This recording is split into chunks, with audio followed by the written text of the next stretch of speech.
Члены и сторонники уйгурской общины призвали администрацию президента Джо Байдена предпринять весомые действия, чтобы положить конец геноциду против их народа Китая. В этой связи прошла акция протеста с призывом осудить американские компании, такие как Morgan Chase и Tesla, за получение прибыли от ведения бизнеса с Китаем. Выступавшие на мероприятии заявили: «Мы призываем правительство США, особенно администрацию Байдена, сдержать свое обещание никогда больше, предприняв решительные и значимые шаги, чтобы положить конец продолжающейся кампании Китая по колонизации, геноциду и оккупации Восточного Туркестана».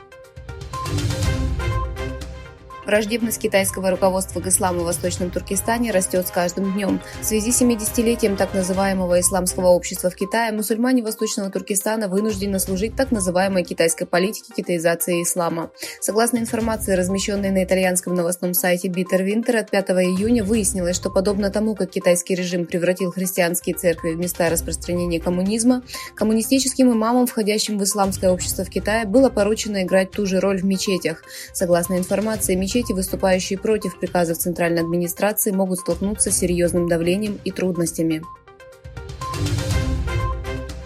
Делегация Лиги арабских государств, посетившая Восточный Туркестан по приглашению Китая, отвергла обвинения в этническом геноциде и религиозных преследованиях, совершенных Китаем в отношении жителей Восточного Туркестана в регионе. Чтобы уменьшить негативную реакцию мировой общественности, Китай приглашает зарубежные страны на территорию Восточного Туркестана. Делегация Лиги арабских государств была приглашена в Восточный Туркестан с 30 мая по 2 июня 2023 года в рамках программы, заранее определенной правительством Китая. Сообщалось, что в состав группы входили 16 официальных лиц из 34 арабских стран, включая Египет, Саудовскую Аравию и Алжир, а также генеральный секретариат Лиги арабских государств.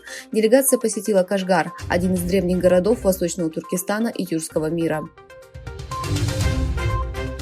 Экспорт и импорт Китая в мае сократились по сравнению с аналогичным периодом прошлого года.